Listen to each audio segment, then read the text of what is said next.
السلام عليكم، ازيكم يا جماعة؟ تعالوا النهارده اقول لكم ازاي قدرت تاخد تليفون موتورولا ايدج 2023 سعره $850 على موقع موتورولا. قدرت اخده وادفع بس فيه $60.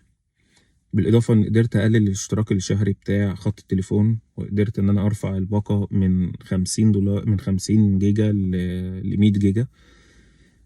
وقدرت اوفر كمان من الاشتراك الشهري بتاع الخط الشخصي. وقدرت ارفع الباقه بتاعت النت من 6 جيجا ل 70 جيجا. الكلام ده حصل ازاي؟ حصل بالتفاوض. يعني عاده انت كل شويه بتلاقي في حد من الشركه اللي انت مشترك معاها، سواء اذا كنت مثلا مشترك في شركه نت او تليفون او كده، بتلاقيه بيتصل بيك وبيقول لك في عندنا عروض كذا وكذا وممكن مش عارف ايه. المهم يعني يحاول يزود الفاتوره بتاعتك 5-10 دولار زياده ويدي لك شويه مميزات كده يعني. فحد من الشركه اللي انا مشترك مع اللي انا شاري منها خط تليفوني الشركه يعني، فكلمني قال لي القصه دي. فقال لي احنا دلوقتي في عندنا عرض ومش عارف ايه وقصه. قلت له لا معلش ثواني، انا عايز اكلمكم عشان عايز الغي الاشتراك معاكم اصلا، يعني لان انا بدفع فلوس كتيره جدا معاكم. طيب انا بدفع كام؟ بدفع $72 بالضرايب، وبيديني 50 جيجا باقه، وطبعا مكالمات والرسائل انليميتد والقصه دي يعني. فقلت له في شركات تانية بيدوا نفس المميزات دي وبنص الثمن تقريبا، او ب $40 $45. فقال لي طيب خلاص، يعني مش هدخل في تفاصيل كتير قوي يعني، بس انا ليا هدف بس معين ان انا احكي لك التفاصيل الهات وخد اللي حصل معاهم، عشان ممكن اللي يكون بيتفرج يكون واحد زي حالاتي، يعني اللي هو ايه، يروح يشتري خط تليفون بكام كذا كذا، طب يلا اشتري. لكن التفاوض وان انت تبقى عميل رخم بتجيب نتيجه جدا هنا في كندا. فالمهم يعني، فقلت له قلت له طب ايه العرض اللي انت ممكن تديهولي يعني عشان خاطر افضل مع الشركه. قال لي ممكن ادي لك تدفع $50 وهرفع لك باقة النت، بدل ما هي 50 اخليها لك 100. قلت له لا لسه برضه انا مش محتاج النت في حاجة، انا محتاج اقلل الفلوس اكتر. يعني انا عايزك تماتش معايا السعر بتاع الشركة التانية، يعني اللي هو ال $45. قال لي لا انا ما اقدرش انزل عن $50. فقال لي طب انت قال لي انت معاك تليفون للخط ده؟ فقلت له لا، وانا فعلا كنت عايز اشتري تليفون. يعني أنا كنت بقالي فترة عايز اشتري تليفون، وهو تقريبا في حدود مثلا $300 ولا حاجة لو اشتري حاجة مستعملة تقريبا. يعني ممكن اشتري حاجات اقل من كده، بس يعني حاجات يعني تعبانة جدا يعني. قلت له قول لي ايه العروض اللي عندك؟ فقال لي في ايفون 15، وفي سامسونج حاجة برضو نفس الفئة اللي هي بتاعة الايفون 15، وقال لي في موتورولا. قلت له بص انا عايز ما ادفعش فلوس.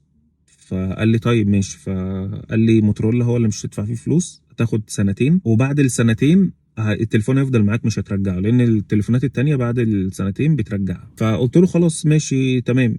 طيب هو ايه الفايدة؟ هو كسبان ايه طالما هو كده كده هيديني التليفون بعد سنتين انا مش هرجعه له؟ اول فكرة ان هو بيعمل معاك عقد بيفضل رابطك معاه السنتين يعني. فلو الاوفر ده كويس بالنسبة لك تمام، لو مش كويس فما تلبسش نفسك في سنتين كده ملهمش اي لازمه. فقلت له طب تمام. وباقة النت قال لي 50، انت قلت انت مش محتاج النت. قلت له لا ماشي، يعني طالما هدفع $5 زياده. وصدقني ما حدش يتحرج يعني من فكره اللي هو هتدفع $5 والقصه دي، لان الناس بشكل عام هنا يعني لا بيركزوا في الموضوع ده اللي هو وفر دولار واتنين والقصص دي يعني. فالمهم قال لي طيب خلاص يبقى احنا كده العرض بتاعنا $50، 100 جيجا نت، وزائد اللي انت هتاخد التليفون. قلت له حاجه كمان، قلت له التليفون انا مش عايز ادفع بقى ولا فلوس توصيل ولا مش عارف تغيير باقه والكلام ده كله. الحاجات دي بيدفع عليها ايه في هيدن فيز يعني كده. قال لا مش هدفعك اي حاجه، يبقى كده الباقه بتاعتنا هتبقى $50 وباقه النت 100 جيجا، وهتاخد التليفون وهتدفع عليه $60 بس. فده بالنسبة لي كان ديل جامد جدا، يعني اللي هو أنا قدرت أوفر فلوس، واخد تليفون وكمان أرفع باقة النت. المهم رحت دخلت عملت نفس القصة بالظبط على التليفون الشخصي. أنا بدفع كام في التليفون الشخصي؟ $59 بالضرايب طبعا، و6 جيجا باقة نت، وطبعا مكالمات ورسائل هي واحده في كل الشركات يعني. فدخلت قلت لهم انا بدفع فلوس كتيره قوي في الباقه دي، في المقابل في شركات تانية بتدي عروض احسن من دي وباقه نت اكبر بكتير من اللي انتم مدينها لي دي. فالبنت اللي كانت بتكلمني قالت لي طب خلاص احنا ممكن ندي لك 30 جيجا بس هتدفع $55. $55 زائد الضرايب، يعني انا كده هدفع اكتر من ال 59 تمام اللي انا بدفعهم في الاساس. فقلت لها لا، يعني ده ما يمشيش معايا، انا داخل اصلا اقلل السعر وكمان اخد باقة نت اعلى، لان دي العروض التانية اللي الشركات التانية بتعرضها.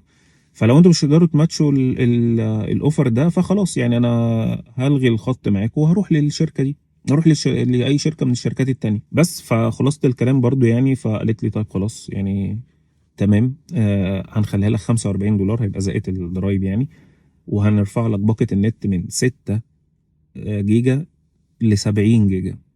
انتوا متخيلين الفرق؟ وهوفر فلوس وبتاع. فقلت لها ماشي، انا مش عايز ادفع فلوس تغيير باقه. قالت لي لا، دي ما اقدرش اعمل لك فيها حاجه، يا اما تدخل تعملها بنفسك اونلاين، يعني تدخل على الاكونت بتاعك وتغير الباقه انت بنفسك. تمام.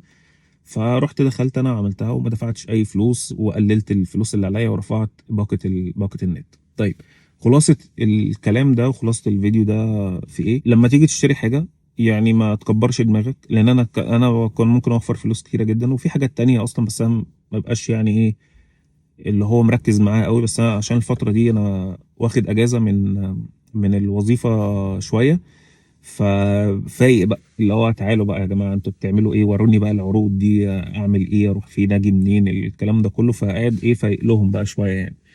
فبس، فلو انت داخل هتشتري حاجه، خد فكره عن العروض كلها، بحيث لو انت رحت اشتركت مع شركه او حاجه، او حتى لو انت مشترك دلوقتي مع شركه، دور على العروض، دور على الشركات التانية، شوف بتدي لك عروض ايه او كده.